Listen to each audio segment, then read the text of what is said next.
नमस्कार। आज इस वीडियो में हम लोग भारतीय मृदाओं के बारे में विस्तार से अध्ययन करेंगे। मृदा पृथ्वी की ऊपरी सतह पर एक परत के रूप में पाई जाती है, जिसका निर्माण विभिन्न प्रकार की चट्टानों एवं खनिज पदार्थों के अपक्षय से होता है, जिसमें समय के साथ एवं विभिन्न जलवायु वाले क्षेत्रों में अनेक प्रकार के जीवाश्म पदार्थ सम्मिलित होते रहते हैं और यह प्रक्रिया एक लंबे समय तक अनवरत रूप में चलती रहती है, जिससे मृदा का निर्माण होता रहता है। भारतीय कृषि अनुसंधान परिषद ने भारतीय मृदाओं को प्रमुख रूप से 8 भागों में विभाजित किया है, जिनमें जलोढ़ मृदा, काली मृदा, लाल मृदा, लैटेराइट मृदा, पर्वतीय मृदा, मरुस्थलीय मृदा, लवणीय एवं क्षारीय मृदा, पीट मृदा प्रमुख हैं, जिसमें हम इन मृदाओं का क्रमबद्ध रूप से विस्तारपूर्वक अध्ययन करेंगे। जलोढ़ मृदा भारत के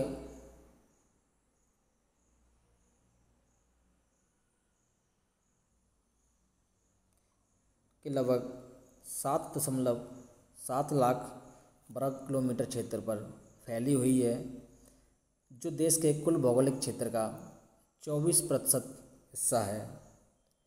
जलोढ़ मृदा गंगा, ब्रह्मपुत्र एवं सतलज नदी के मैदानी क्षेत्रों के अलावा महानदी, गोदावरी, कृष्णा, कावेरी नदियों के डेल्टाई क्षेत्रों में भी पाई जाती है।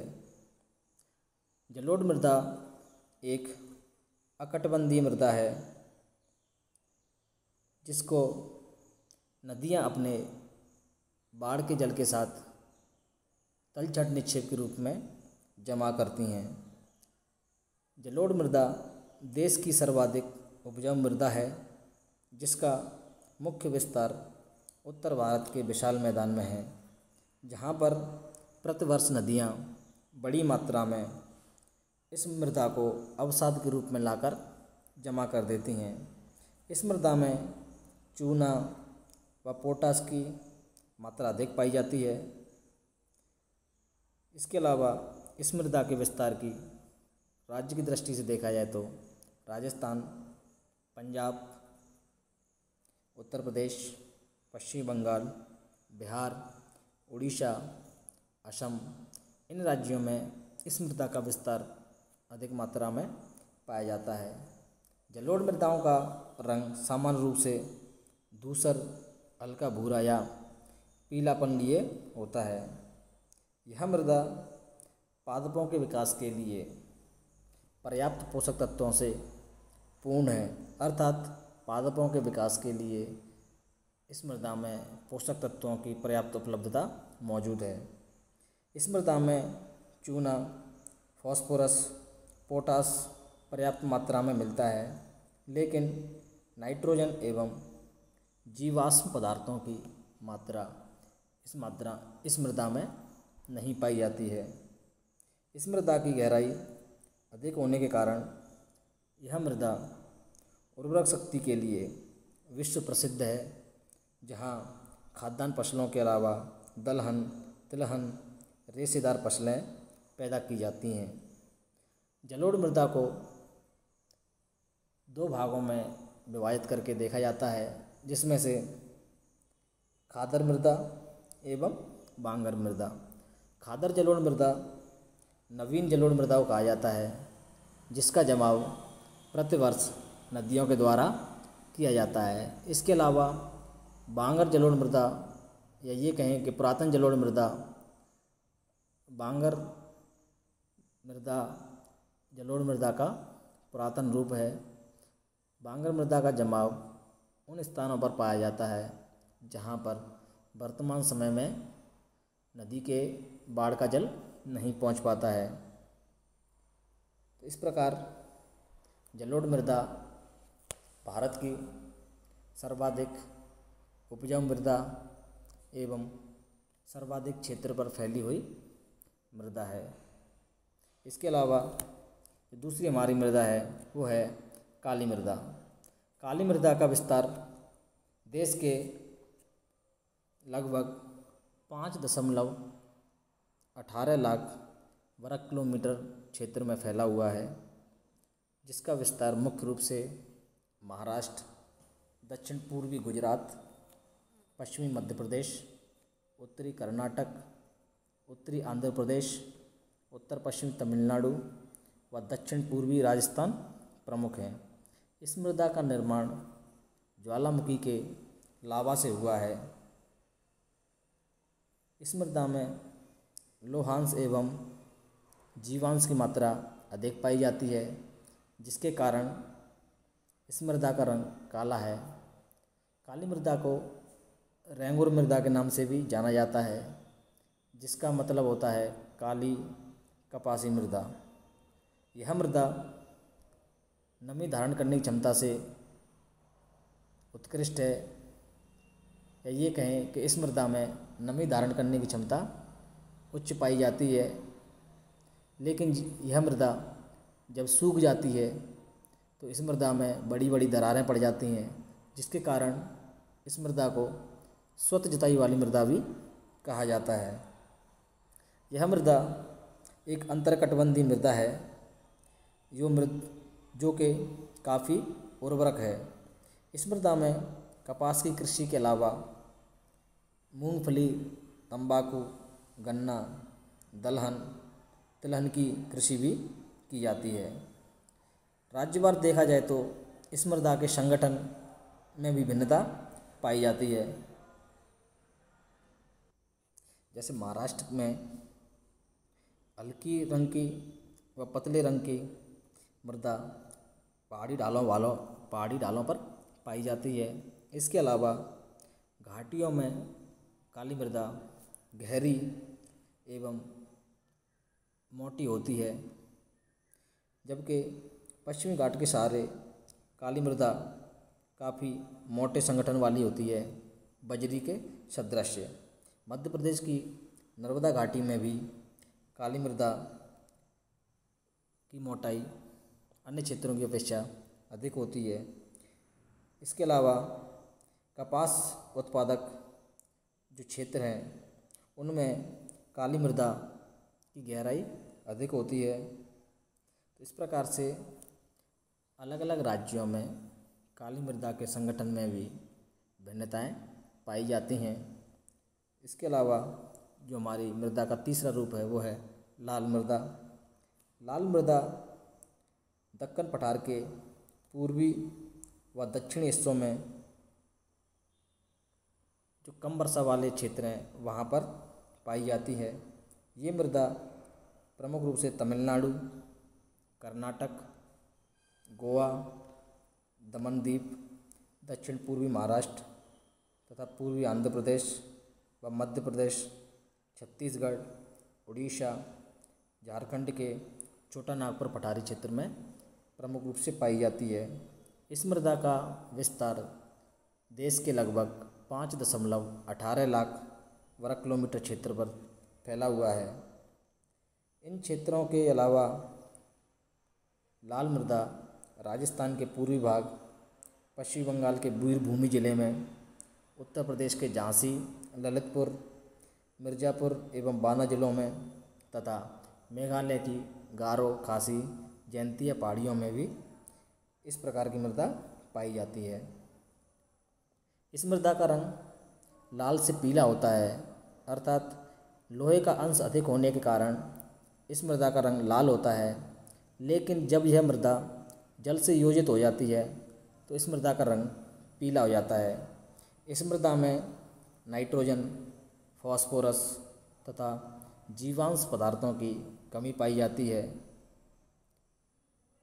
इस मृदा में मोटे अनाज इसके अलावा दलहन, तिलहन की कृषि की जाती है। इस मृदा में प्रमुख रूप से मोटे अनाजों का ही उत्पादन किया जाता है। इस प्रकार जो अगला हमारा मृदा का प्रकार है वो है लैटेराइट मृदा। लैटेराइट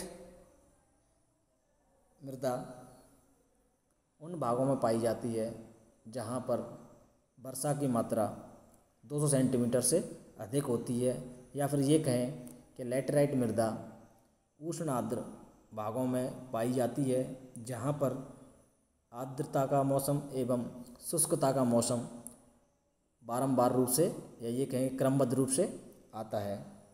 लैटेराइट लैटिन भाषा के लेटर से बना है, जिसका अर्थ होता है ईंट, अर्थात यह मृदा देखने में ईंट की तरह लगती है। इस मृदा का उपयोग भवन निर्माण के लिए भी किया जाता है।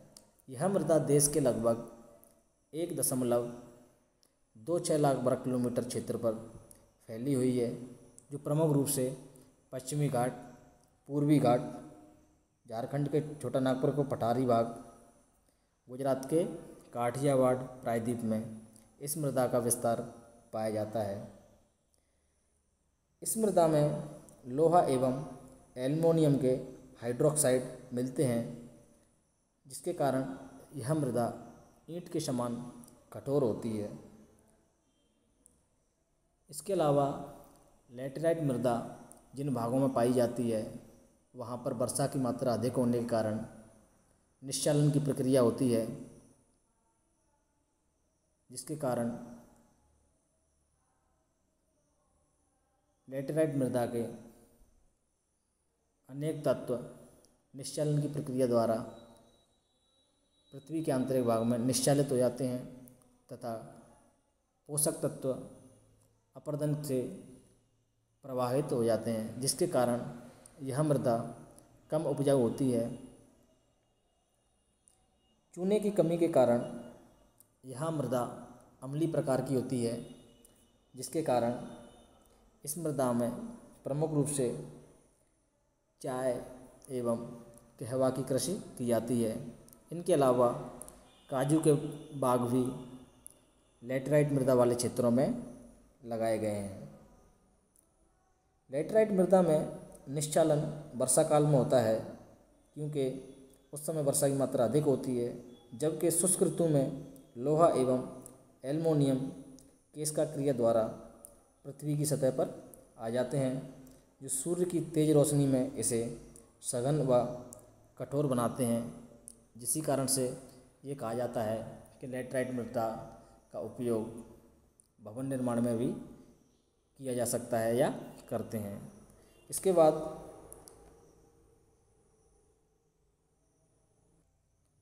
जो हमारी मृदा का अगला रूप है वो है पर्वतीय मृदा। पर्वतीय ढालों पर विकसित होने वाला मृदा का रूप पर्वतीय मृदा के रूप में जाना जाता है। पर्वतीय मृदा का विस्तार देश के लगभग 2.85 लाख वर्ग किलोमीटर क्षेत्र में पाया जाता है। यह एक पतली परत के रूप में मिलती है, जो कम गहरी, पथरीली व कम उपजाऊ होती है, क्योंकि पर्वतीय ढालों पर जल के प्रवाह के कारण अपरदन की प्रक्रिया तीव्र होती है, जिसके कारण पर्वतीय ढालों की मृदा का पूर्ण विकास नहीं हो पाता है, जिसके कारण यह मृदा कम उपजाऊ होती है। साथ ही मिट्टी के कटाव के कारण इस मृदा की परत पतली पाई जाती है, जिसके कारण यह मृदा कम उपजाऊ होती है। इस मृदा में जीवांश की अधिकता होती है। ये अधिकांश अनअपघटित होता है, क्योंकि पर्वतीय ढालों पर सूर्य की किरणें तिरछी रूप में पड़ती हैं, जिसके कारण तापमान की पर्याप्त उपलब्धता नहीं हो पाती है, जिसके कारण इन जीवाश्म पदार्थों का अपघटन नहीं हो पाता है। पर्वतीय मृदा मुख्य रूप से हिमालयी क्षेत्र, उत्तर पूर्वी भारत के पहाड़ी क्षेत्रों, पश्चिमी एवं पूर्वी घाट व प्रायद्वीप भारत में नीलगिरी, सतपुड़ा, इलायची की पहाड़ियों में पाई जाती है। उत्तर भारत एवं दक्षिण भारत के पर्वतीय भागों में मिलने वाली पर्वतीय मृदा में भी काफ़ी भिन्नता पाई जाती है, जिसका प्रमुख कारण जलवायु, वनस्पति एवं स्थलाकृतिक अंतर है। इस प्रकार इन पर्वतीय मृदाओं में पोटास, फास्फोरस एवं चूने की कमी पाई जाती है तथा इन सब के कारण इसकी उर्वरक शक्ति कम हो जाती है। पर्वतीय ढालों पर स्थित होने के कारण इन फसलों में इस मृदा में बागानी फसलों की कृषि प्रमुख रूप से की जाती है, जिनमें चाय, कहवा, मसाले प्रमुख हैं। पहाड़ी भागों में जनजातियां झूम कृषि करती हैं, जिसमें वनों की कटाई बड़े पैमाने पर की जाती है। अतः तीव्र वनोन्मूलन से भी भूमि अपरदन की समस्या बनी हुई है। मेघालय में वनोन्मूलन से भूजल में कमी आ रही है। वनावरण साफ होने से पानी भूमिगत नहीं हो पाता है, फलस्वरूप जल की कमी पाई जाती है।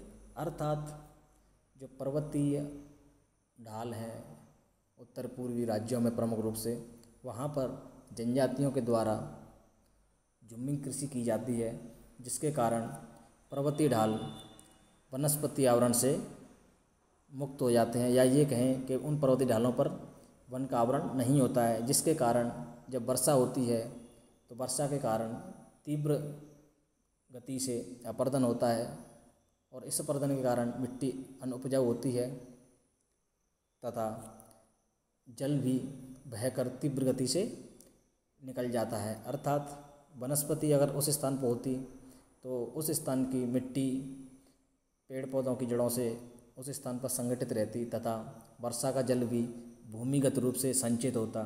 लेकिन वनस्पति का आवरण पर्वतीय क्षेत्रों में न होने के कारण वहाँ पर भूमिगत जल में भी कमी आती जा रही है। जैसे मेघालय राज्य में, जबकि देखा जाए तो भारत का सबसे अधिक वर्षा प्राप्त करने वाला स्थान चेरापूंजी हो या मौसिनराम हो, वो मेघालय में ही अवस्थित हैं, लेकिन फिर भी वहाँ पर जल की कमी पाई जाती है, जिसका प्रमुख कारण है वनों का उन्मूलन होना, या ये कहना कि वनों की अत्यधिक मात्रा में कटाई होना। उसके बाद जो हमारा अगला वन मृदा का प्रकार है वो है मरुस्थलीय मृदा। मरुस्थलीय मृदा देश के लगभग 1.42 लाख वर्ग किलोमीटर क्षेत्रफल पर फैली हुई है, जिसका विस्तार प्रमुख रूप से पश्चिमी राजस्थान, दक्षिणी पंजाब, दक्षिणी हरियाणा एवं उत्तरी गुजरात में है। यह मृदा मुख्य रूप से बलुई मृदा के समान होती है, जिसमें लोहा, फास्फोरस तो पर्याप्त मात्रा में होता है, लेकिन नाइट्रोजन एवं जीवाश्म पदार्थों की कमी पाई जाती है। मरुस्थलीय मृदा में मुख्य रूप से मोटे अनाजों की कृषि की जाती है, लेकिन सिंचाई सुविधा वाले क्षेत्रों में कपास एवं गेहूं की कृषि भी की जा सकती है। जैसे कि राजस्थान के गंगानगर ज़िले में इन फसलों की कृषि की जा रही है। इसके अलावा जो हमारा अगला मृदीकरण है, या ये कहें कि मृदा का प्रकार है, वो है लवड़ी एवं क्षारीय मृदा। लवड़ी एवं क्षारीय मृदा देश के लगभग 1 लाख वर्ग किलोमीटर क्षेत्र में पाई जाती है, जिसका विस्तार मुख्य रूप से राजस्थान, पंजाब, हरियाणा तथा गुजरात राज्य में है। यह मृदा एक प्रकार से अंतरकटिबंधीय मृदा है। इन राज्यों के अलावा यह मृदा केरल के तटवर्ती इलाकों एवं सुंदरबन डेल्टा के क्षेत्रों में भी पाई जाती है। इन मृदाओं का विकास उन स्थानों पर होता है जहाँ पर जल निकास की समुचित व्यवस्था नहीं होती है। अर्थात ऐसे क्षेत्र जहाँ पर जल निकास की समुचित व्यवस्था नहीं होती है, वहाँ पर जल का भराव हो जाता है, जिसके कारण केशका क्रिया द्वारा भूमिगत स्थान से पृथ्वी के धरातल पर लवणीय पदार्थ आकर जम जाते हैं, जिससे यह मृदा लवणीय हो जाती है। इसके अलावा सागर तटवर्ती क्षेत्रों में ज्वार के समय समुद्री खारा जल तटों पर जम जाता है, जिसके कारण इस खारे जल से समुद्र तटीय भागों के जो भूमि है वहाँ पर लवड़ी मृदा का विकास हो जाता है। इन मृदाओं में नाइट्रोजन की कमी पाई जाती है। ये मृदाएं एक प्रकार की अनउर्वर मृदाएं होती हैं, अर्थात उपजाऊ की दृष्टि से ये मृदाएं उपयोगी नहीं होती हैं। लवड़ी एवं क्षारीय मृदाओं को रेह, ऊसर या कल्लर के नाम से भी जाना जाता है। लवड़ी एवं क्षारीय मृदाओं में हरी खाद व जिप्सम का प्रयोग करके तथा जल निकासी की समुचित व्यवस्था करके कृषि की जा सकती है, या ये कहें कि इस मृदा में हरी खाद व जिप्सम का प्रयोग करके इस मृदा को कृषि योग्य बनाया जा सकता है। इस मृदा में पनपने वाले पादप समुदाय को लवणोद्भिद पादप समुदाय कहते हैं। इसके बाद जो हमारा आखिरी मृदा का प्रकार है वो है पीट मृदा। ये मृदाएं उष्ण आर्द्र दशाओं वाले दलदली परिवेश में जैविक पदार्थों के बड़ी मात्रा में जमाव होने के कारण विकसित होती हैं। भारत में ऐसा परिवेश केरल, उत्तरी बिहार, उड़ीसा, तमिलनाडु व पश्चिम बंगाल के तटवर्ती क्षेत्रों में मिलता है। यह मृदा देश के लगभग 1,00,000 वर्ग किलोमीटर क्षेत्र में फैली हुई है। यह मृदा काली, भारी एवं अम्लीय होती है। केरल में ऐसी मृदा में नमक के अंश भी पाए जाते हैं। इस मृदा में जल की मात्रा कम होने पर चावल एवं गन्ने की कृषि की जाती है। हिमालय के दक्षिण में स्थित तराई क्षेत्र में इस प्रकार की मृदा में गन्ने की कृषि की जाती है। इसमें फॉस्फेट व पोटास की कमी तथा जीवांश पदार्थों की अधिकता पाई जाती है। तो इस प्रकार आज इस वीडियो में हम लोगों ने भारतीय मृदाओं के बारे में विस्तार से जाना कि किस प्रकार भारतीय कृषि अनुसंधान परिषद ने भारतीय मृदाओं को 8 भागों में बांटा है, जो कौन कौन से भारतीय क्षेत्रों में पाई जाती हैं तथा इन मृदाओं में किन किन फसलों का उत्पादन किया जाता है। अगले वीडियो में हम लोग भारत की प्राकृतिक वनस्पति के बारे में विस्तार से अध्ययन करेंगे। धन्यवाद।